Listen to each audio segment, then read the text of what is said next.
አሰላሙ አለይኩም ወረህመቱላሂ ወበረካቱ። ውድና የተከበራችሁ ሙይ ቤተሰቡ እንዴት ናችሁ? ሰላም ናችሁ ወይ? እኔ አላህ አልሐምዱሊላህ።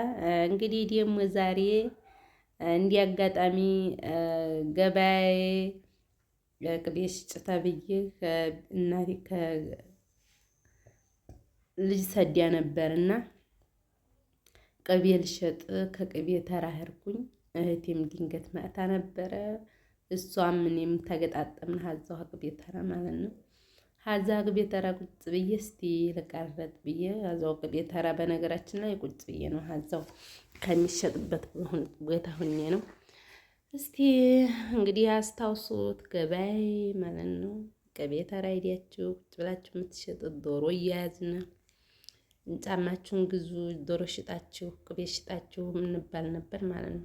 እንደገና ሀይ ላይ ፍየል ደግሞ በፊት አሁን ነው እንጂ ሁሉ ነገር እንዲህ እንትን ያለው ብር ወይ ዲናታ ሀልተሸጠ ወይ እህል ሀልተቀና ምናምን ብር አይገኝም ነበር ማለት ነው። እና እንግዲህ ቅቤ ተራ ማለት ነው። በነገራችን ላይ አሁን እናቴ አራት ቁጭ ብዬ ነው ምናምን ቁጭ ብዬ የድሮ ቁጭ ብዬ ማለት ነው ያንው ነው። እሷ ሆቴል የነበረኝ እና ይዛ የመጣየው በ250 ሽጣ አንዲቱን ተርፋት ነው አስረክባ ይዛት ወደ ቤት ስመጣ እሷን ለልጅቲቱ አስቀምጬ ወደ ገበያ ሄድኩ ማለት ነው።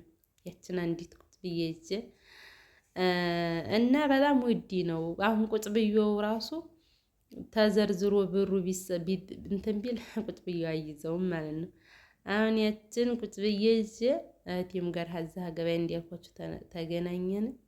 እንግዲህ ይችን ቁጭ ብዬ ማለት ነው እንደምታዋት ይችን 260 ሸኳን ማለት ነው። ቅቤ ተወዷል። አሁን እስከ ዛሬ 130 ነፍ ቆየ። ያው ነጋዴ ነው የሚወስደው በብዛት ቅቤ ስለማይቀባ ትንሽ ዘይት ስለተወደደ ሁሉም ቅቤ እያነጠረ ዘይት ጋራ ቅቤ ሲነጠር በጣም ቆንጆ ነው። ዘይት ብቻውን በአሁኑ ሰዓት አይበላም ማለት ነው። እና ተወደደ ቅቤም ማለት ነው። እንግዲህ ይሄ ፍየል ተራ ነው። የሀብት ተራም በዛው ላውን እኩል ቀጥሏል። እንግዲህ የዶሮ ተራ ይሄ ጥላ ያለበት ፊት ለፊቱ ላይ ሴቶቹ የሚወርዱበት የዶሮ ተራ ነው ማለት ነው።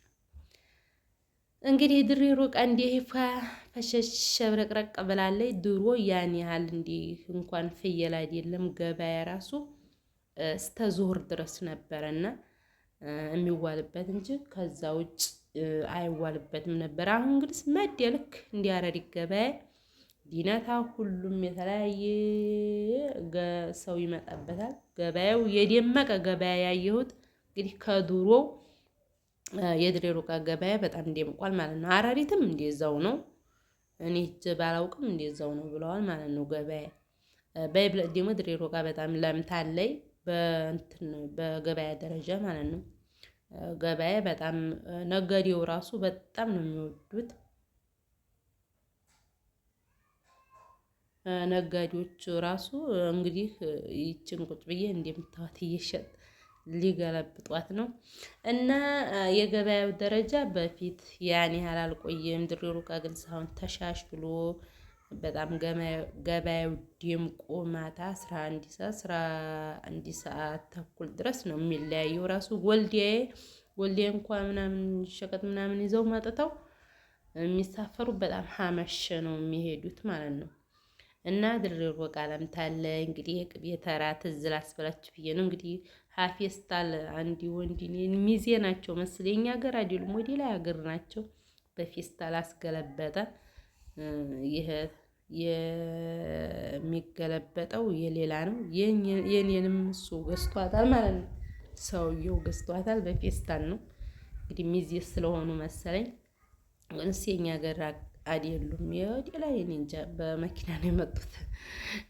ነጋዴ የሆኑ ዙሮን ሚዜ መሰለ ነው።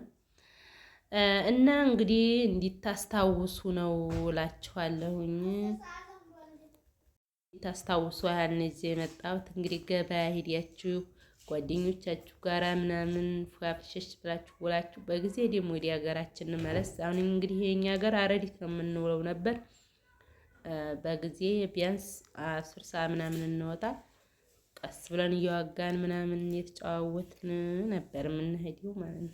አሁንም እንደዛ አሁን ድሬሮ ዕቃ ይመጣሉ የኛ ሀገር ልጅ ያው በባጃጅ ሸራው ድረስ ይሄዳሉ። ያው እንደዛው እንደ ድሮ ማለት ነው። እና ይህን ይመስላል። የሙዬ ቤተሰቡ ላይክ ሼር አድርጎ አበረታቱ።